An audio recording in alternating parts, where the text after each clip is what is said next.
Bismillahirrahmanirrahim. Alhamdulillahirabbil alamin. Nahmaduhu wa nasta'inuhu wa nastaghfiruh. Wa asyhadu an la ilaha illallah wa asyhadu anna Muhammadan Rasulullah. Gitu ya.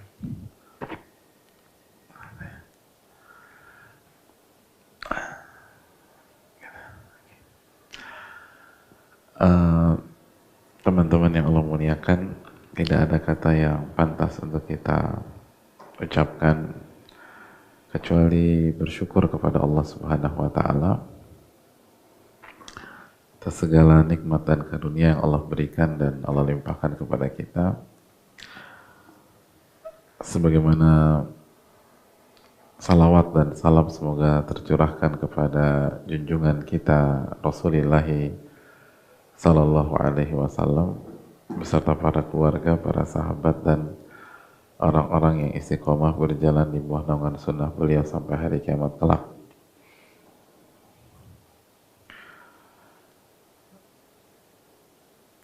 Teman-teman sekalian, ketika kita berjuang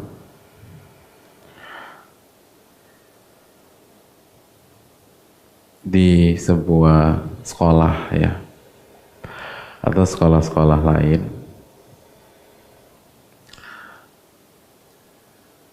kita pasti akan menghadapi banyak kendala, banyak masalah. Belum lagi ketika kita jalani itu semua dengan segala keterbatasan, dengan kekurangan-kekurangan kita.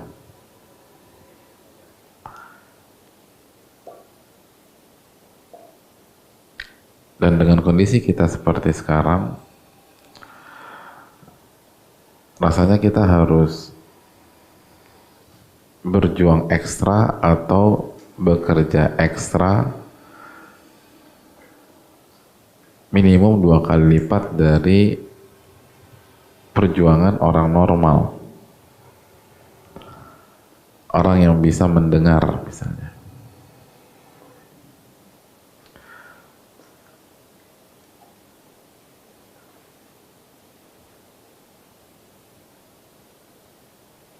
Kalau orang bisa mendengar mungkin sekali keterangan langsung mengerti dan eksekusi, kita butuh waktu yang lebih. Dan seringkali kita sudah paham, tapi teman kita, tim kita, guru-guru yang lain belum paham. Maka kita buat belajar bersama. Kita brainstorming lagi di antara kita.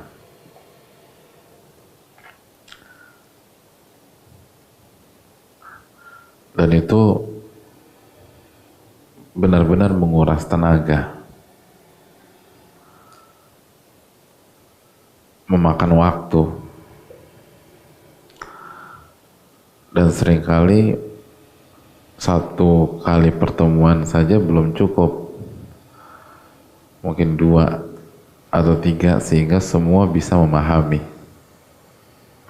Itu baru memahami, belum menerapkan dan mengimplementasikan. Ulama mengatakan kullu man sara ala darbi wasal.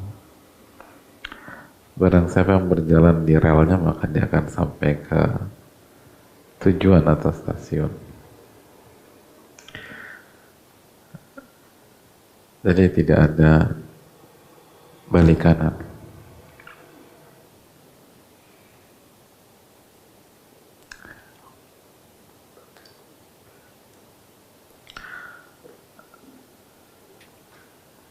Kalau menghafal Al-Fatihah saja 1 tahun, kita tahu bagaimana panjangnya jalan ke depan. untuk teman-teman tuli.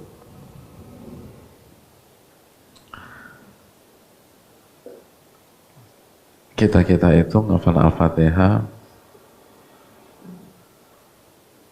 mungkin yang dari nggak pernah belajar ya mungkin sejam 2 jam lah hafal, insya Allah.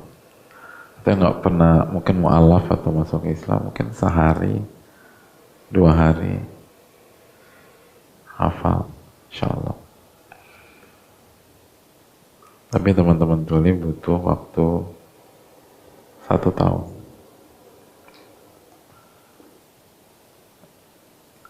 Lalu pertanyaannya, bagaimana kita bisa sampai pada tujuan kita, sedangkan kecepatan kita dibanding teman-teman dengar itu jauh sekali, sangat jauh. Kalau saya dengar tadi 1 tahun untuk Al-Fatihah,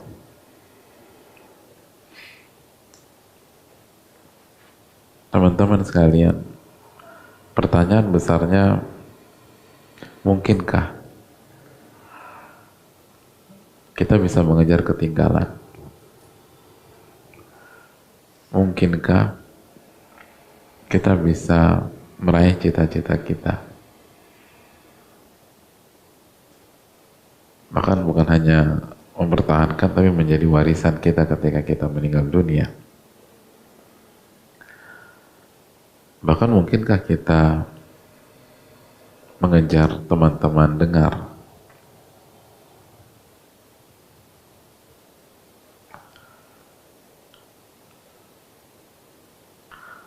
Maka saya nggak ragu mengatakan sangat mungkin. Asal teman-teman tahu caranya.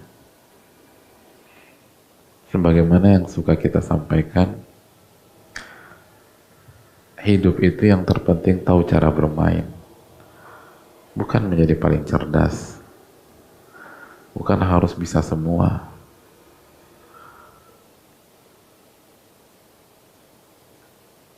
Dan dalam masalah ini, yang harus dilakukan teman-teman adalah bagaimana fokus. Sekali lagi, bagaimana fokus agar amal ibadah kita diterima oleh Allah.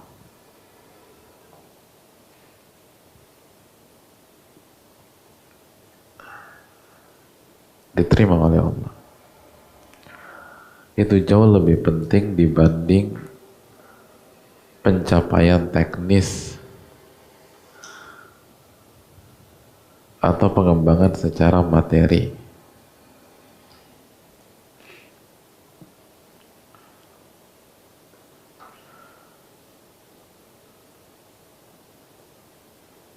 Itu penting, tapi tolong fokus bagaimana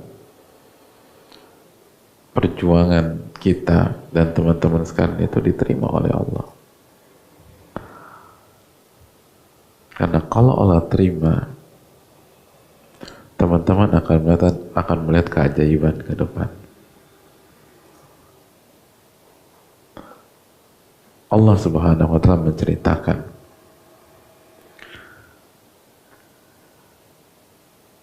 di dalam Al-Quranul Karim tentang bagaimana cara bermain yang benar. Sekali lagi, bagaimana cara bermain yang benar. Cara bermain ketika kita punya kekurangan. Cara bermain ketika kondisi tidak berjalan sebagaimana yang kita harapkan. Tapi dengan ajaib semua dapat diraih.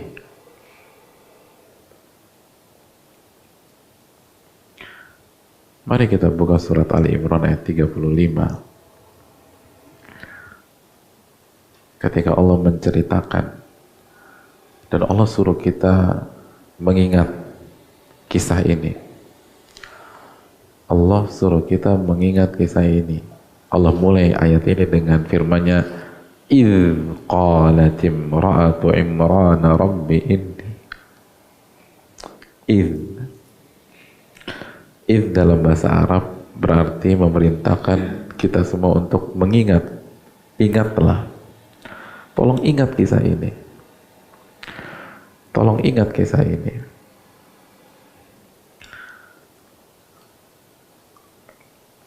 Idh qalat imra'atu Imran.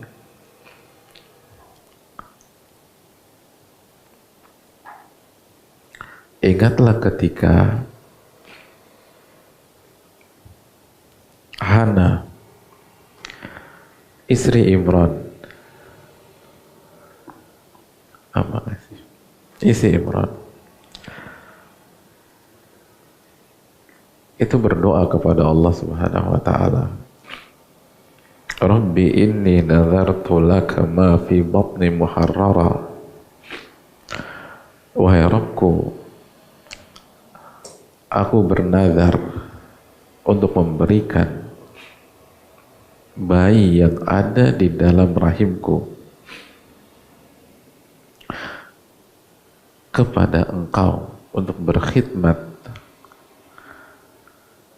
untuk beribadah,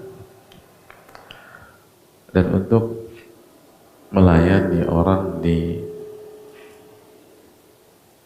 rumah ibadahmu.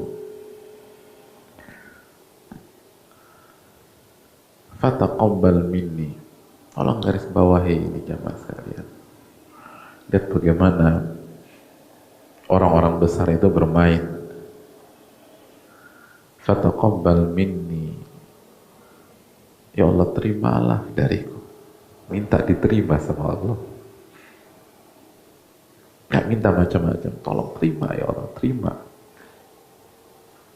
Saya bernazar akan serahkan anak saya begitu dia lahir, agar nanti berkhidmat, melayani, beribadah kepada Engkau. Tolong ya Allah, terima dia. Tolong terima nazar saya.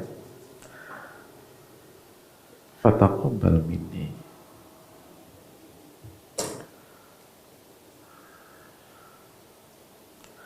Innaka antas sami'ul alim. Sesungguhnya Engkau maha mendengar lagi maha mengetahui.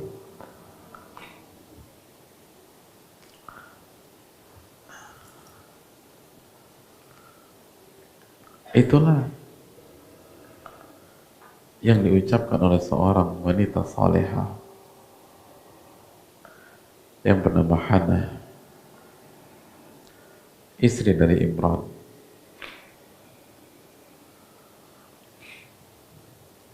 Dia ingin, atau beliau ingin anaknya berkhidmat kepada agamanya, kepada Rabbnya.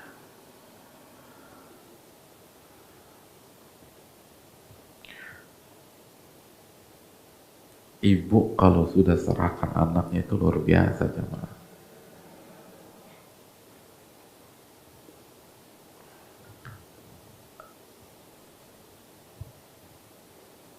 Itu ketulusan.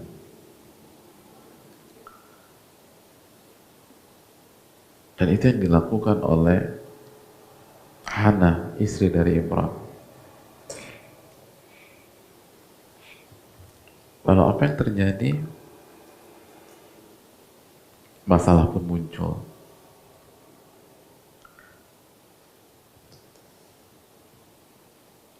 Mohon maaf, pada saat istri dari Imran itu hamil, suaminya Imran meninggal dunia.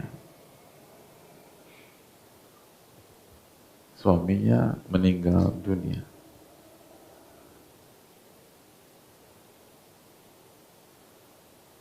Oh, itu di luar perhitungan. Ada seorang ibu udah bertekad akan menyerahkan anaknya untuk berkhidmat di sebuah masjid misalnya. Dia berharap mungkin ke depan suaminya yang akan menuntun si kecil, yang akan mengawal si kecil, yang akan membimbing si kecil, yang akan mengarahkan si kecil, mendidik si kecil, sehingga nanti jadi laki-laki yang handal, yang kuat, yang hebat karena langsung dipegang oleh ayahnya. Tapi belum apa-apa, sang ayah sudah meninggal dunia. Sang ayah sudah meninggal dunia. Gimana perasaan Hana pada saat itu? Coba bayangkan. Bagaimana perasaan seorang istri yang begitu cinta dengan suaminya, lalu hamil seorang buah hati mereka dengan segala cita-cita besar, cita-cita tinggi, kita akan serahkan anak kita. Tiba-tiba suami meninggal. Udah.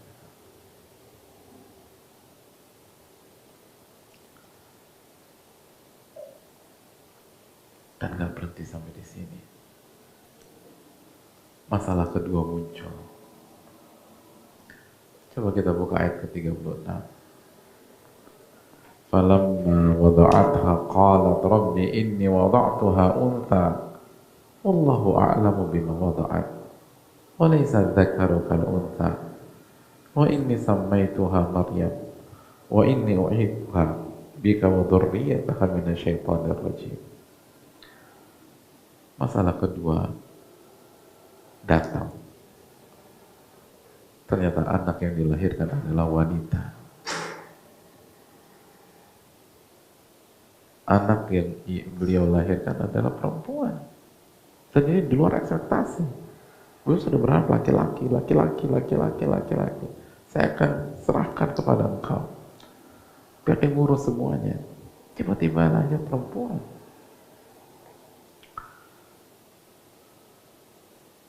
Lahir perempuan. Ini di luar perencanaan, di luar harapan, di luar ekspektasi.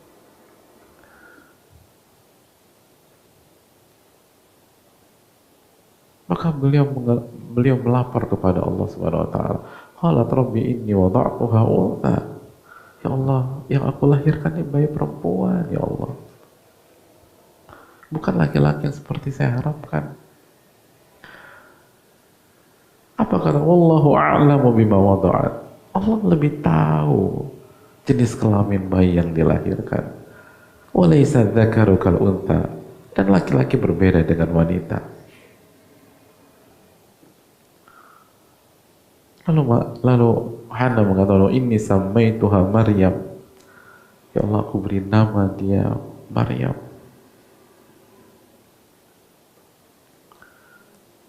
Wa inni u'idhuha bika wa dhurriyyataha minasyaitonir rajim. Aku minta perlindungan kepada engkau. Tolong jaga dan tolong lindungi anak ini dan keturunannya dari gangguan syaitan yang terkutuk.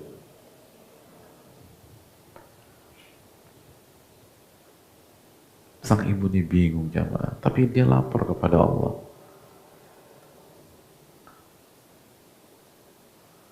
Betul, kita punya masalah. Sebagaimana tadi, solusinya bukan keluar, solusinya jalan terus lapor kepada Allah. Apapun masalahnya, apapun kendalanya, jangan mundur. Jangan mundur. Yang Anda harus lakukan adalah laporan ke Allah. Laporan. Yang suruh mundur siapa? Anda nggak mundur. Lapor kepada Allah. Lalu minta perlindungan kepada Allah. U'idhuha bika wa dhurriyyataha minasyaitonir rajim.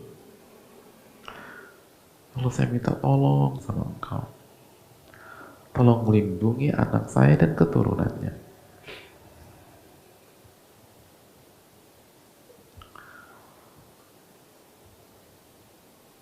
Lihat jemaah sekalian, keikhlasan. Keikhlasan dalam bernadar, keikhlasan dalam beramal, keikhlasan dalam berbuat,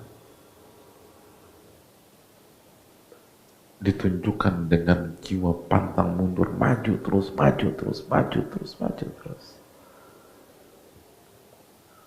Apa yang terjadi? Ya Allah, ayat ke-37-nya hadirin.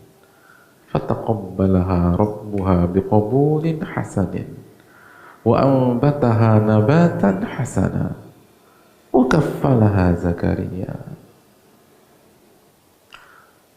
Ya Allah jamaah, fataqabbalaha rabbuha biqabulin hasanin, maka Allah terima nadar tersebut. Allah terima amalnya Hana. Allah langsung jelaskan fataqabbalaha rabbuha biqabulin hasanin wa ambataha nabatan hasana. Ini yang harus kita cari teman-teman, diterima sama Allah. Ini bukan tentang Al-Fatihah dihafal selama 2 hari, 3 hari, atau 1 tahun. Tapi ini tentang diterima gak sama Allah itu Al-Fatihah.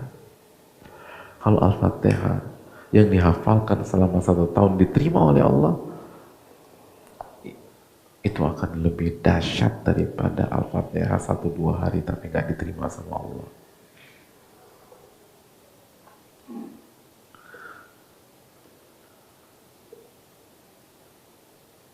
Intinya tuh diterima sama Allah. Bukan secerdas apa kita, secepat apa daya tangkap kita, sepintar apa kita dalam mencerna, enggak. Intinya, inti hidup itu diterima sama Allah. Hadirin yang Allah muliakan, ketika Allah sudah terima amalnya Hana, maka keajaiban pun terjadi. Kaffalaha Zakaria. Allah utus Zakaria untuk mendampingi dan mengawal Maryam. Allahu Akbar. Coba ibu-ibu di sini, coba kita berenung sejenak, lalu berpikir jika kita berada di posisi Hana,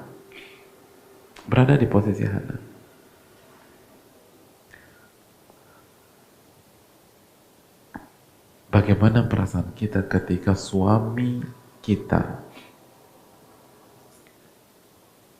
yang begitu baik, begitu luar biasa, begitu soleh meninggal dunia?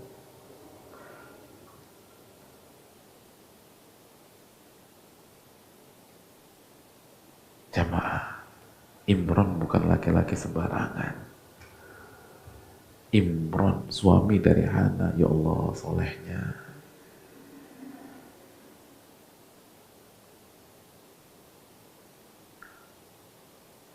Bayangkan level kesolehan Imran sampai beliau dibahas oleh Allah dalam Al-Quranul Karim. Bahkan bukan dalam 1-2 ayat. Sebuah surat dinamakan dengan surat beliau dan keluarga beliau, surat Ali Imran. Apa arti Ali Imran? Keluarganya Imran. Satu surat. Dan surat itu adalah surat terpanjang kedua setelah Al-Baqarah. Semua kita tahu surat Ali Imran. Surat keluarganya Pak Imran. Bayangkan betapa solehnya Imran pada saat itu. Betapa bertakwanya Imran pada saat itu. Betapa hebatnya Imran pada saat itu. Dan kalau kita sudah paham poin ini, maka kita masuk ke poin kedua. Bayangkan betapa terpukulnya Hana pada saat Imran meninggal. Punya suami kayak begitu, terus meninggal. Di saat mimpi-mimpi besar ada di depan mata, hamil, anak kita mau kasih ke Allah SWT. Kita berharap dipimpin oleh pemimpin sejati, suami kita sendiri, Imran yang bertakwa, yang soleh, yang takut sama Allah, yang cinta sama Allah, yang orientasinya akhirat, yang rajin ibadah, perfect. Itu kan yang ada di benak wanita seperti Hana ketika punya suami seperti itu. Lalu Allah kasih kehamilan buat beliau. Oh, itu dream come true, itu mimpi jadi kenyataan. Punya anak dari suami seperti itu. Siapa yang wanita nggak punya, yang nggak ingin punya anak dari suami seperti itu? Begitu hamil meninggal Imran, Allah ambil. Itu gimana hancurnya seorang wanita. Wanita biasanya kalau udah posisi gitu akan berpikir, siapa yang bisa menggantikan suami saya? Gak mungkin. Suami saya luar biasa. Terus gimana dengan mimpi besar saya ke depan?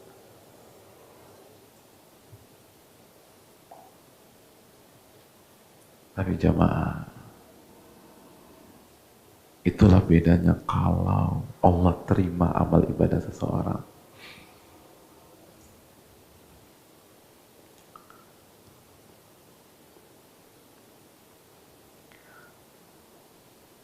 Peran Imran Allah ganti. Peran Imran Allah ganti dengan sosok lain yang ternyata lebih afdol daripada Imran, lebih tinggi kedudukannya dibanding Imran, khusus untuk mengawal Maryam. Siapa sosok itu? Zakaria.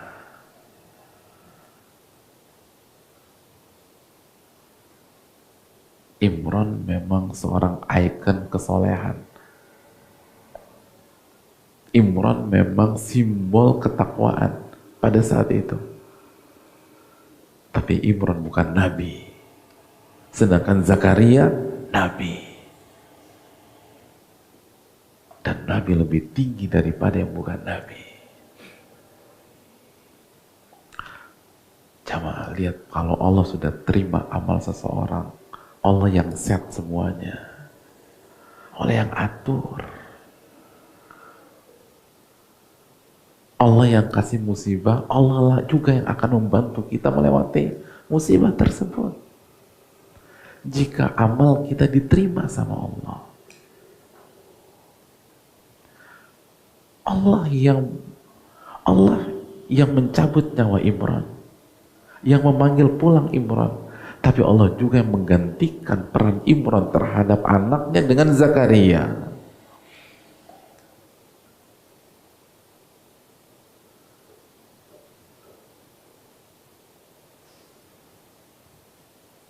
Makanya itu kan doa yang kita baca sebelum tidur.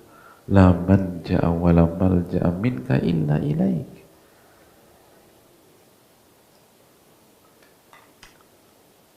Tidak ada tempat berlari, tidak ada tempat berpulang dari ujian yang Engkau berikan kecuali kembali kepada Engkau, ya Allah. Zakaria diutus oleh Allah untuk membawa misi mengawal Maryam.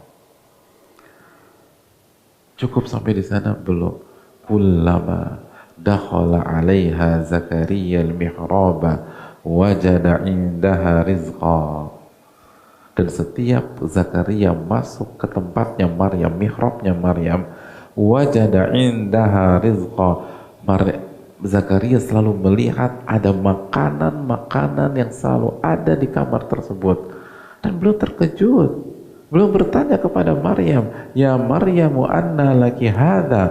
Wahai Maryam, ini makanan dari siapa? Kok bisa ada makanan di sini? Ini makanan dari siapa?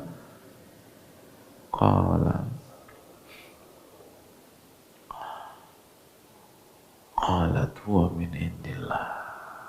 Maryam mengatakan, ini semua dari sisi Allah Subhanahu wa ta'ala.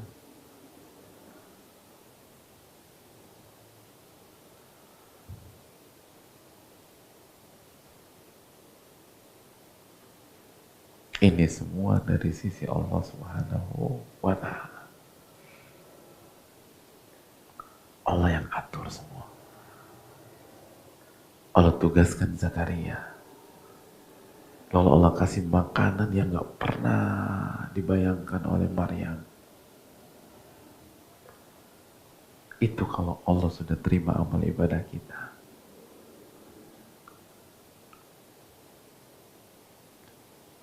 Diatur semua sama Allah. Lalu singkat cerita, teman-teman bisa menebak episode berikutnya yang lebih ajaib lagi. Begitu Maryam menjadi wanita dewasa, beliau hamil tanpa suami dan melahirkan Isa bin Maryam. Oh, luar biasa. Nabi Allah Subhanahu wa Ta'ala, Rasulullah sebelum Rasul Muhammad Sallallahu Alaihi Wasallam, satu dari ulul azmi, 5 manusia terbaik di dunia, lahir secara ajaib tanpa ayah.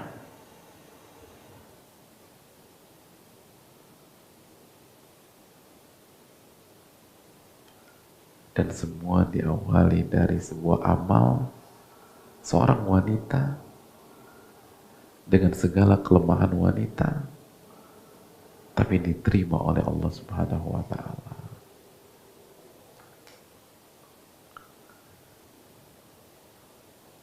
Begitu Allah terima amal ibadah kita, Allah akan atur semua buat kita. Bahkan bukan Allah lancarkan lagi, kita tinggal diam, Allah yang atur semua. Maryam diam aja di mihrab, itu makanan datang ke beliau.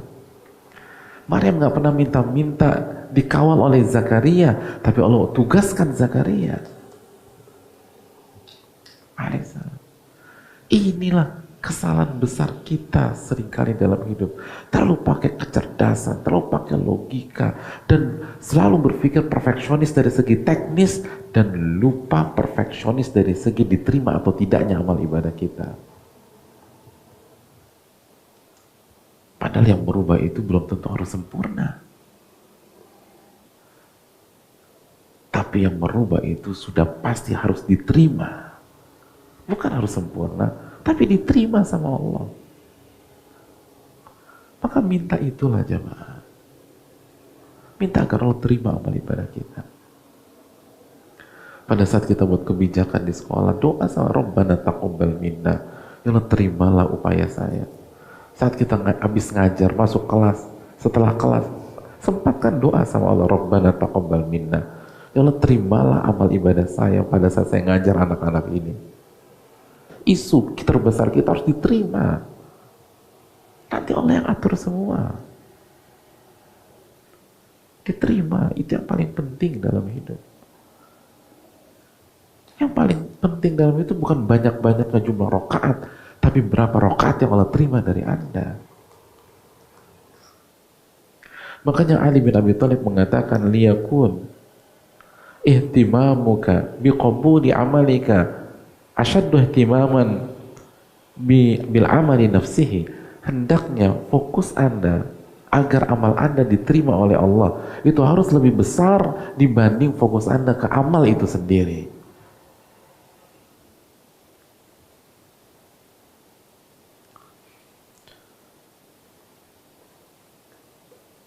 Tapi kalau kita fokus berjuang dan bagaimana amal ini diterima oleh Allah, maka semua akan diwujudkan oleh Allah Subhanahu wa Ta'ala. Dan agar amal ibadah itu diterima, ada 2 syarat yang harus kita wujudkan.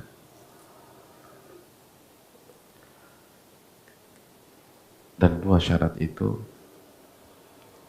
insya Allah kita akan bahas di pertemuan yang akan datang, insya Allah ta'ala. Wallahu ta'ala bisawab. Kita tutup dengan doa kepada Allah Subhanahu wa ta'ala. Subhanakallah bihamdika asyhadu an la ilaha illa anta astaghfiruka wa atubu ilaik. Assalamualaikum warahmatullahi wabarakatuh.